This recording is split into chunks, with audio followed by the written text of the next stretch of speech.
皆様こんにちは。神戸街中散歩高谷でございます。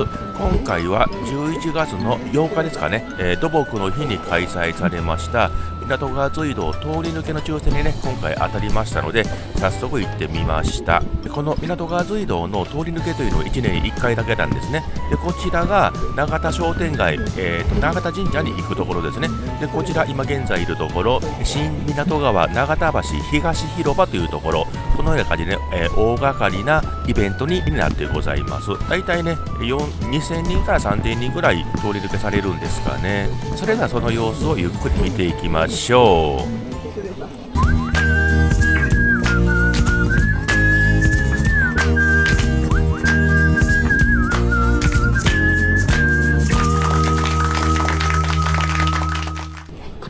はい、そのね、続きになります。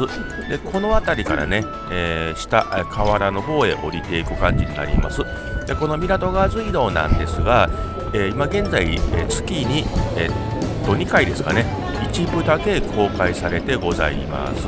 で今回は最初から最後まで、通り抜けができるということで、このようにねたくさんの人がこのね土木の日の港川隧道を通り抜けというねイベントに参加してございます。結構たくさんいますでしょう。で目の前ね、白いテントがありますが、こちらの方ね神戸市の土木局だったと思うんですが、詳しいことはねちょっとよくわからないんですが、神戸市のね、土木局のはい、では2番のブースにお願いします。方がね、管理をされているという感じですね。はい、よろしいです。はい、お名前もう一度です。でこちらでね、はい、どうぞ1名。はい、当選したね、方の代表者の名前を言って入っていくという感じですね。この右側にね港川隧道のパンフレットなどが置いてございました。で下ね砂が結構溜まってますでしょ。でこの港川というところで、結構ね川が氾濫するんですよ。流れてきたんやな。私が生きている中でもう3回ぐらいねこの港川という川は、洪水を起こしてございます。ということは結構な頻度でね溢れるということですね。ちょっとね足元デコボコしてね歩きにくいですけれどもね、コンクリートになったんで、ちょっとね歩きやすくなりますよね。で左側結構大きな石がゴロゴロしてますが、もともとねこちら、飛び石だったり六甲山からね流れてきた石などが多分転がってるんだと思うんですね。それぐらいこのね港川という川は結構ね、溢れるということなんですね。今パッと見結構綺麗ですよね。でこのね川の上流側に港山温泉というところがありましてね、温泉の水もこのね川の中には流れていると思われますね。はい、ここからね約400メートルぐらい、こちらは東の方ですかねに進んでいきます。である程度進んでいきましたら、目の前にちょっとねまた階段登るような感じになるんですね。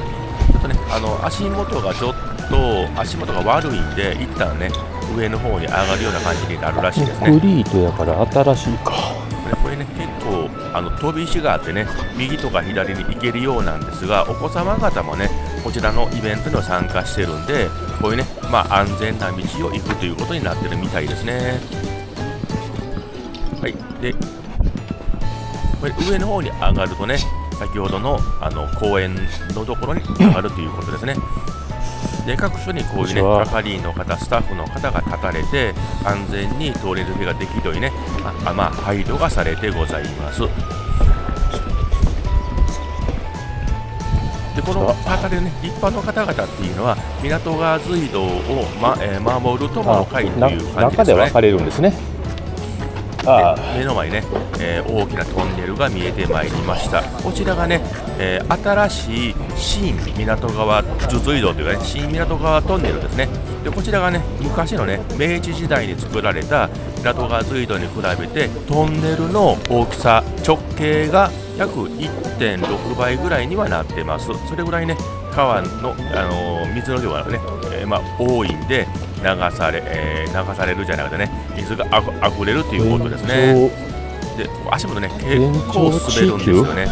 ボツボツ言ってますけど、このトンネルの上にあるね名板を読んでます。で、この新港川隧道ね途中から分かれるという形になってございます。でね、ここ足元がないんでね、このような感じで橋をね渡してくれてますよね。普段はこんなね橋はないんでしょうけどね。綺麗やな、はい、水。ここからねもうトンネルの中ですね。実際ね人が歩くために整備されているわけではないのでね。ああ、そっか、ここは。あそこからか。トンネルというのは照明がないんや。人が歩くためのトンネルではないんで、中に照明はないんですね。でなおかつすげえな。真っ平らなところもないんでね、かなり歩きにくい状況になってます。目の前真っ暗でしょ。なんか吸い込まれるようなね、なんかそんな雰囲気がありますよね。音楽が、変わりましてね、ちょっと怪しげな感じになってますけどね。で途中で、階段がね簡易的な階段がありまして、そこから上に登るという感じですね。でこの港川隧道ね、水がね溢れそうになるとき、このね水がこのトンネルの一番上の方まで行きます。過去にねもうこの上の方まで行ったことが何回かありますんでね。こちらが入り口ですね。こういうところに来るとね必ず大きな声を立つ人いますけどね、今日はそういう人はいなかったみたいですね。でここから、階段を上りまして、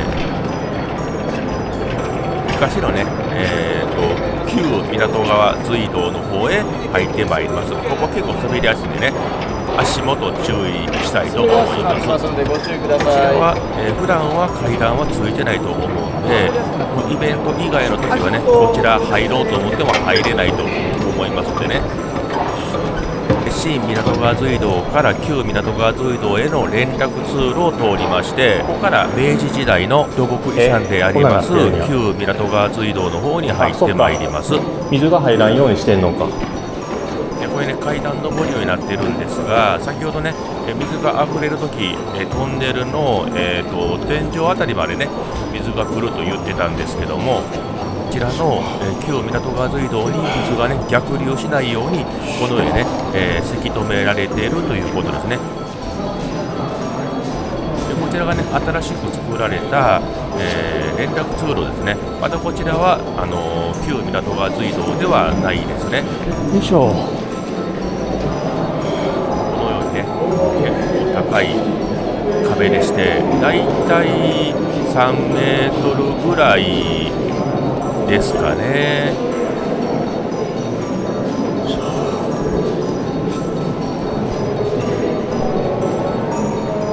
下水に歩いていったらね、わわわわ、水玉取った。水の中に入っちゃったっていう感じなんですよね。せっかくあそこね、水止めやね、これは入らないようにねしてくれてたのにね。はい、それではね先に進んでいきたいと思います。3メーター出てきましたな。で目の前ね赤い照明が焚かれてますけども、これは日本酒かな。あちらが橋の旧港川隧道ですね。こちらがね、港川隧道の中で日本酒、お酒をね日本酒やね。お酒を醸造しているところですね。この港川隧道1年を通して気温が約20度ぐらいなんですね。出てきました。なのでこちらはねお酒の醸造に、十分ね、適しているということですね。出てきた。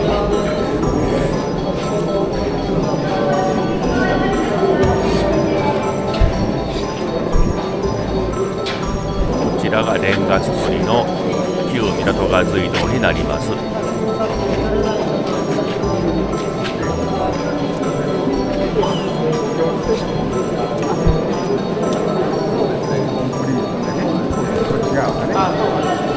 のね下はね、花崗岩の石積みですね。六甲山は花崗岩なんでね、多分六甲山とか、あとは、小豆島のね辺りから石を切り出してきたようですね。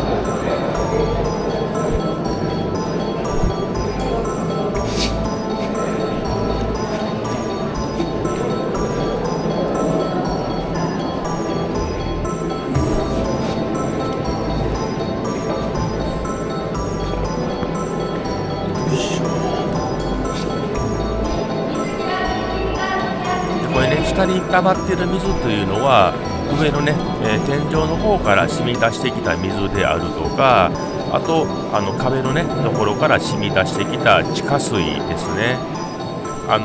港川から流れてきた水ではないのでね。いやいやいや、先ほど左側通行してくださいって言われてたんで、ゆっくりでいいですよ。足元あんまり上やら坂きついんで、下の方は行った方がいいです。はい。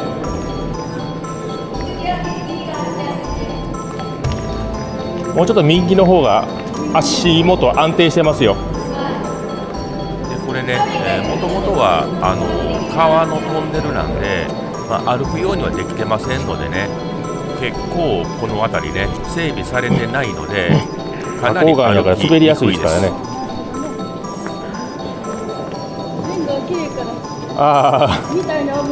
いや、もうちょっと向こう行ったらちゃんとライトが当たるんで、向こうの方がちゃんときれいに、で足元もちゃんと整備されてるんで、ここは足元見て焦げないように歩きましょう。あ、そうなんですか。足元悪いから気をつけてください。でね、こちらのトンネルは観光用というかね、一応歴史遺産として残すような形になってますんで、このようにね中には照明が焚かれてございます。ただね、人が歩きやすいような明るさであるとか状況のねありますよ。足元ではないので、ね、あります。何の映画ですか？何の映画やったかちょっとわからないですけど、僕いろんなとこで。なんか僕はあんまりそういう映画とかあんまり詳しくないんで、そうですか。はい。なんか昔007かなんかで使われたっていう話は聞いたことありますけどね。007もね、はい。日本であったのでね。今日は逃亡者とか、第三の男とか。で、1分間だからこういう感じの。だいぶ水少なくなってきましたね。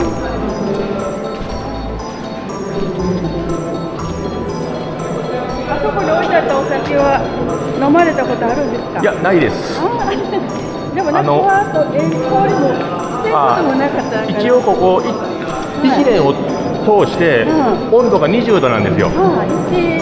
だからああいうところで醸造というか寝かせてるというか。そうですね。この前テレビでフランスかどっかで日本酒で大当たりして大金持ちだった。あ、なるほど。あれあったんですけど、はい、とにかくすぐお酒売るんじゃなくて、何年も地下のクーラーみたいなところでそうですね、保存して、それが黄金色にピカピカしたり。ああ、なるほど。醸造すれば醸造するほど旨味が増しますからね。そうやったらね。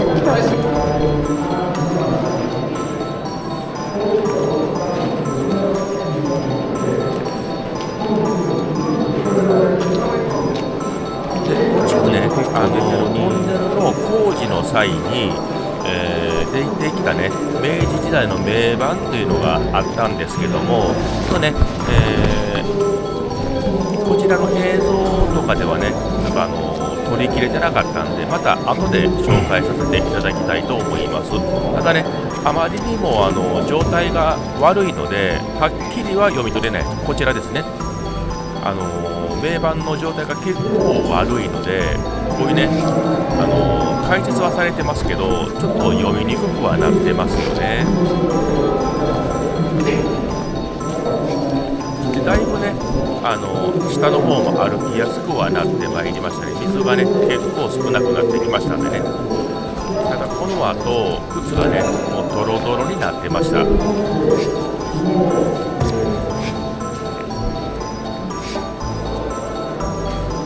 この下はね花崗岩という石で、敷き詰められてまして、横はね小生レンガですね。明治時代に多く作られた小生レンガによって全体を組まれてます。だいたいねレンガの厚みが4、50センチ以上あるらしいですね。まあ、一重ではないということですね。ですのでね、レンガが2、30には組まれているということですね。まだ右側に大きな水たまりありますよね。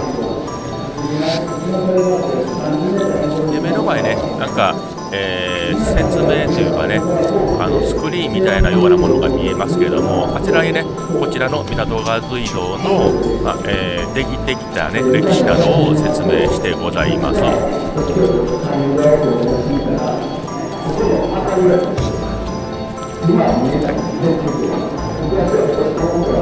でね、バリケードがありまして、ここからね道が整備されております。月2回の、部分公開ではここまで来ることができます。部分公開ではね、この辺りまで来ることができて、その奥はね、今回初めて、公開というかね、1年に1回公開されているということですね。でここからは足元が整備されているので、かなり歩きやすいです。でこの左側で、港川水道の歴史であったり、どのように作られたかとかね、そういうのを、説明してくれております。ちょっと今こちらでね、立ち止まられてるんで、ちょっと足前に行きにくくなっちゃってますけどね。普段はこちらね、椅子が置かれまして、椅子にね座りながら説明を聞くということになっているんですが、今日はねあまりにも人が多すぎるんで、椅子は使われてないみたいですね。活用して残すべきだということで、結論が出まして、こういう道に至っていくということになります。はい。でこちらからね、普段公開されている港川水道ですね。普段というかね、だいたい第1土曜日と第3土曜日ですかねに公開されてございます。でね、今日はあまりにも人が多いので、さまざまな、備品というのはね取り外されてましたね。でこちらがね港川水道の形であるとかね、大きさなどの説明がされてますね。この奥がね、イギリス積みという小生レンガの積み方ですね。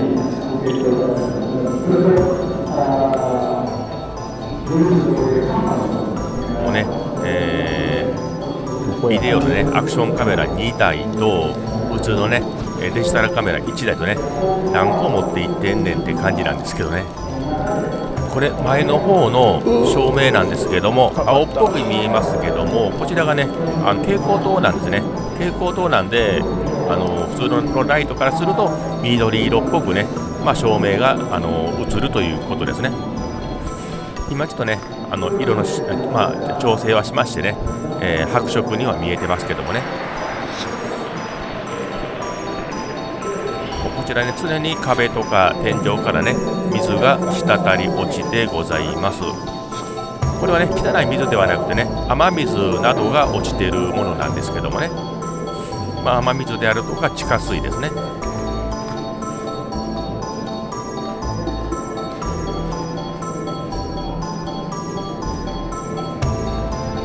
でごく一部このようにねかなり暗いんで、足元注意してくださいね、来られる際はね。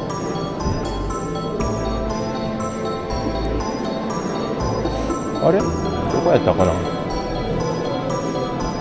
今ねこちら温度計探してるんですね。普段温度計この辺りについてたんですけれども、今日は取り外してるみたいですね。で奥の方、色がね白っぽくなってますけど、あちらがね、港が普段公開されている港川水道の入り口に当たるところですね。でこのままねまっすぐ進んでいくと、目の前ね白っぽいところ、あちら上りの、坂道なんですけども、上りの坂道を登っていくと、外のね、地上に出るような感じになってございます。ただここからねかなり急な上り坂になってるんでちょっとね、しんどいというかね足元がかなり悪いんでね気をつけていきたいと思います。ここね急にねガクンとね上り坂になってるんですね。こちらはね、中の照明の、電気のね、基板などがありますよね。こちら、平坦に見えますけど 10% 以上のコンクリートの坂道なんでね、気をつけて登っていきたいと思います。こちらね左側には港川水道に関係する歴史的な資料であるとか写真などが、飾られているというかね掲示の方がされておりますね。でたまにね、港川水道の友の会の、スタッフの方がねたまにこう説明してくれたりもいたしますね。でこちらね、明治時代から今ね現在の、令和にかけての、神戸とかね兵庫の成り立ちであるとか昔のね、古地図であるとか写真などが飾られてますね。これね写真が斜めに貼ってあるんでなんかねずーっと見てると平行感覚がおかしくなるんですね。で今回ねこの随道カードというのを初めていただきました。なんかびっくりなんですけどもねこんなものあるんだってね。はい、それではようやく地上へ出てまいりました。やっとね外の世界に出てね暑って感じなんですけどね。こんにちは。今週も来ました。今週も来ました。来週は来ませんけど。こんにちは。